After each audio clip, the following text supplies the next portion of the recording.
রাজভবনে এখন চূড়ান্ত ব্যস্ততা, সম্প্রসারণ হচ্ছে রাজ্যের মন্ত্রিসভা। অবশ্য নতুন মুখ কে আসতে চলেছেন তা নিয়ে কিন্তু শুরু হয়ে গেছে তুমুল জল্পনা। পাশাপাশি সেখানে কি পুরনো কোনো মুখ বাতিল হবে কিনা সেই নিয়েও কিন্তু একটা সম্ভাবনা ইতিমধ্যেই প্রবল হচ্ছে। ইতিমধ্যে শপথ গ্রহণের জন্য রাজভবনে শুরু হয়ে গেছে প্রস্তুতি এবং বৃহস্পতিবারই হবে অবশ্য আজ নতুন মন্ত্রিসভার শপথ গ্রহণ। এবং জানিয়ে বেশ কিছুদিন যাবৎ রাজ্যের রাজনীতিতে কিন্তু একটা জল্পনা চলছিল যে মন্ত্রিসভার সম্প্রসারণ নিয়ে, এবং সেখানেই কিন্তু একটা বলা চলে যে শিলমোহর পড়ে গেছে মঙ্গলবার রাতে। কারণ সেখানে রাজ্যের মুখ্যমন্ত্রী মানিক সাহা তিনি সাক্ষাৎকার করেছেন রাজ্যপালের সাথেও, সে খবর আমরা যথারীতি প্রকাশ করেছিলাম। তারপরে কিন্তু বিষয়টি মোটামুটি ভাগে পাক্কা হয়েছিল যে মন্ত্রিসভার শপথ গ্রহণ হতে চলেছে কিংবা সম্প্রসারণ হতে পারে।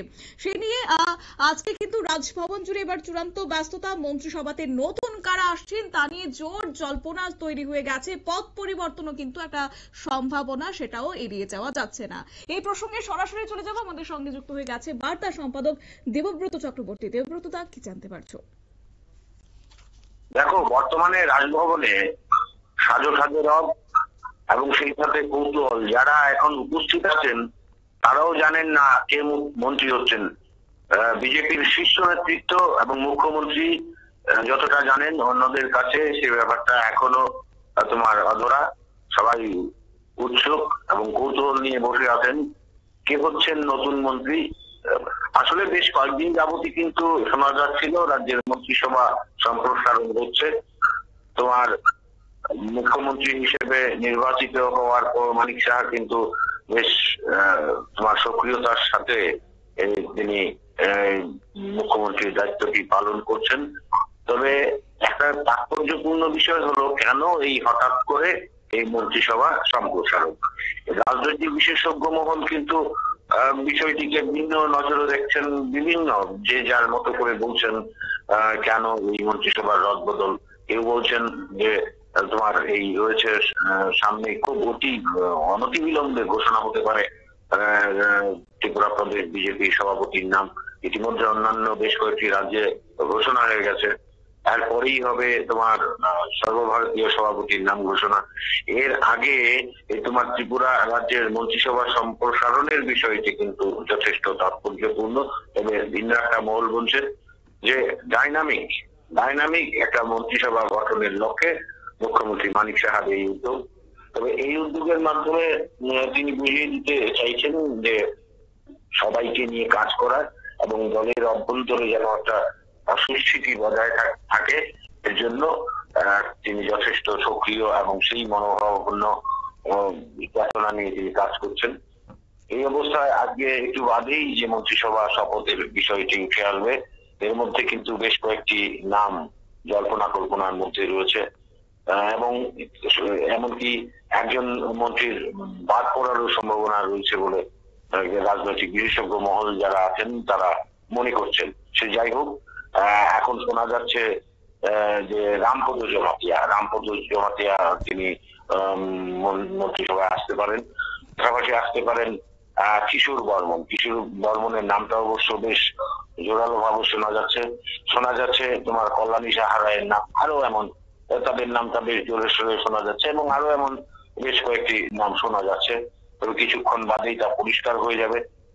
এই যে মন্ত্রিসভা সম্প্রসারণ, তা কিন্তু বিশেষ করে যারা রাজনৈতিকবিদরা রয়েছেন, রাজনৈতিক বিশেষজ্ঞরা রয়েছেন, তারা কিন্তু যথেষ্ট ইঙ্গিতবাহী বলে মনে করছেন। বিষয়টা হচ্ছে সামনেই তো যে কথাটা আবার বলতে হয় যে খুব শীঘ্রই 2 দিনের মধ্যেই সম্ভবত এই সপ্তাহের মধ্যেই হয়ে যেতে পারে বা আগামী সপ্তাহের শুরুতে হয়ে যেতে পারে তোমার রাজ্য সভাপতির নাম। এই অবস্থায় তোমার যেন কোন ধরনের অসন্তোষ তোমার মন্ত্রিসভা যারা রয়েছেন তারা বা যারা এখনো মন্ত্রী হতে পারেননি, যারা এ ব্যাপারে তোমার সভাপতি হওয়ার ব্যাপারে নিজেদের একটা অবস্থান তৈরি করেছেন, তাদের মন রাখতে, তাদের নিজস্ব একটা যে অধিকার রয়েছে সেই অধিকার তোমার বজায় রাখতে দলের অভ্যন্তরে যেন তাদের যে অবস্থান তা যেন অটুট থাকে, সম্মানজনক হয়, এ ব্যাপারে একটা উদ্যোগ গ্রহণ করেছেন মুখ্যমন্ত্রী। সুতরাং বিষয়টি তাৎপর্যপূর্ণ এই কারণেই যে আসন্ন সভাপতির নাম ঘোষণার আগে দলের অভ্যন্তরীণ যে ক্রাইসিস সেটা যেন মাথাচাড়া না দেয় সেই বিষয়টাকে লক্ষ্য রেখে। তবে অবশ্যই আরেকটা যে বিষয় যে মুখ্যমন্ত্রী মানিক সাহা চাইছেন যে একটা গতিশীল যেন মন্ত্রিসভা গঠন হয়। তো এই দৃষ্টিকোণ থেকে বর্তমানে যে 10 জন মন্ত্রী রয়েছেন তাদের মধ্যে সমন্বয় এবং যেন কাজকর্মের সুবিধা হয় এবং কারোর মধ্যে যেন কাজের চাপ বেশি না থাকে, এর জন্য তিনি এই নতুন মন্ত্রিসভা সম্প্রসারণের চিন্তা ভাবনা করছেন। তবে একটা কথা কি দেখো, জনজাতিদের মধ্যে থেকে বিজেপির মন্ত্রিত্বের সংখ্যা বাড়ানোর একটা যে বার্তা উঠে আসছিল সেটাকেও কিন্তু নজর রাখা হচ্ছে। তবে একটা বিষয় খুব নজরে রাখতে হবে যে এখন মথার যিনি রাষ্ট্রমন্ত্রী রয়েছেন বিশ্বজিৎ দেববর্মা, তিনি এবার কি পূর্ণমন্ত্রী হবেন কিনা সেই নিয়েও কিন্তু একটা জল্পনা কল্পনা চলছে। তবে মথা কিন্তু আগাগোড়াই বিশ্বজিৎ দেববর্মাকে পূর্ণমন্ত্রী করার দাবি জানিয়ে আসছিল। এই যাত্রায় কি হবে দপ্তর বন্টনের সময় কিন্তু বিষয়টা বোঝা যাবে এবং আজকেই কিন্তু পরিষ্কার হয়ে যাবে যে কারা পূর্ণমন্ত্রী হচ্ছেন, কাদের তোমার দপ্তর পরিবর্তন হচ্ছে কিনা। তবে যতটুকু খবর পাওয়া গেছে মন্ত্রী টিঙ্কু রায়ের যথেষ্ট চাপ এবং সেই কারণে তার তোমার কিছু দপ্তর কমিয়ে দেওয়া হতে পারে এবং মুখ্যমন্ত্রীরও তোমার দপ্তর কমানো, নিজের কিছু দপ্তর তিনি ফিরে বিশ্বস্তদের হাতে তুলে দেবেন এবং এই বিষয়টা যথেষ্ট তাৎপর্যপূর্ণ যে তোমার এইভাবে নতুন করে হঠাৎ মন্ত্রিসভা সম্প্রসারণ। এই মন্ত্রিসভা সম্প্রসারণকে নিয়ে রাজনৈতিক বিশেষজ্ঞ মহলে কিন্তু ইতিমধ্যে নানা জল্পনা কল্পনা শুরু হয়ে গেছে।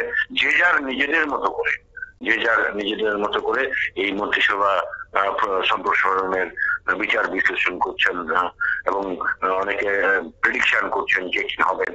সেই প্রেডিকশনে আমি যে নামগুলো বললাম, কিশোর বর্মন, তোমার তারপরে কল্যাণী সাহারায়, এই তাদের নাম কিন্তু বেশ জোরে সোরে শোনা যাচ্ছে এবং আরো দু একজনের নাম উঠে আসছে, সেগুলো ততটা জোরালো নয়। ভগবান দাস আছেন এবং আরো দু একজনের নাম শোনা যাচ্ছে। দেখা যাক কি হয়, আর কিছুক্ষণ বাদেই সেটা স্পষ্ট হয়ে যাবে। তবে এক কথায় মুখ্যমন্ত্রী মানিক সাহা একটা ডাইনামিক একটা মন্ত্রিসভা গঠন করার লক্ষ্যে তার এই সিদ্ধান্ত, আর যা মোটেও হালকাভাবে নেওয়া যায় না, কারণ একটা গতিশীল প্রশাসনের জন্য মন্ত্রীর সংখ্যা বাড়ানোটা অবশ্যই প্রয়োজন। যেহেতু একজন মন্ত্রীর কাছে যদি অধিক সংখ্যক দপ্তর থাকে তবে তা পরিচালনা করার ক্ষেত্রে কিন্তু একটা সমস্যা হয়। ব্যস্ততার কারণে সবসময় তারা সব ধরনের কাজ সঠিকভাবে করতে পারছেন না বা পারেন না, সেটাকে দিকে লক্ষ্য রেখে পাশাপাশি বর্তমান দলীয় রাজনীতির কথা মাথায় রেখে কিন্তু এই মন্ত্রিসভা সম্প্রসারণ। এবং যেহেতু আবারও বলতে হয়, যেহেতু খুব শীঘ্রই ত্রিপুরা প্রদেশ বিজেপি সভাপতির নাম ঘোষণা হতে চলেছে, এর আগে দলীয় অভ্যন্তরে যদি যেন কোনো খুব বিক্ষোভ তৈরি না হয় সেদিকটা নজর রেখেই কিন্তু মুখ্যমন্ত্রী মানিক সাহা আক্ষরিক করতে একটা ডাইনামিক মন্ত্রিসভা গঠন করতে চলেছেন শতাব্দী। একেবারে তাই, ধন্যবাদ দেবব্রত দা। অর্থাৎ মুখ্যমন্ত্রীর লক্ষ্য ডাইনামিক মন্ত্রিসভা গঠন এবং অন্যদিকে নতুন 3 মুখ মন্ত্রিসভা এবার আসতে চলেছে। অবশ্য ইতিমধ্যে রাজ্য ভবন থেকে শপথ গ্রহণের নির্দেশিকাও জারি করে দেওয়া হয়েছে বুধবার এবং নতুন মন্ত্রিসভায় যুক্ত হবার সম্ভাবনা যে উঠে আসছে দলীয় সূত্রে যে নামগুলি তুলে ধরা হয়েছে তার মধ্যে শুরুতেই যেন জল জল করছে বিধায়ক কিশোর বর্মনের নাম, সঙ্গে রয়েছে রামপদ জমাতিয়া, এছাড়াও রয়েছে বিশ্ববন্ধু সেন, সঙ্গে রয়েছে কল্যাণী সাহারায় এবং যাচ্ছে না রতন চক্রবর্তীও। অবশ্য এদের মধ্যে দুজন মন্ত্রী এবং একজন অধ্যক্ষ পদে দায়িত্বভার নেওয়ার সম্ভাবনা রয়েছে এবং এর পাশাপাশি খোয়া যেতে পারে একটা সূত্র যেটা বলছে যে মন্ত্রী বিকাশ দেববর্মার তার পদ হয়তো বা হারাতে পারেন, কিন্তু সবটাই সম্ভাবনা এবং সময় যত গড়াচ্ছে ততই যেন সেই নামগুলো উজ্জ্বল হচ্ছে এবং শিলমোহর পড়ার সময়ের অপেক্ষা শুধুমাত্র রয়েছে। যাই হোক, নজর থাকবে আমাদের। আপাতত নিয়ে নিচ্ছে ছোট্ট একটি বিজ্ঞাপন বিরতির সঙ্গে থাকুন।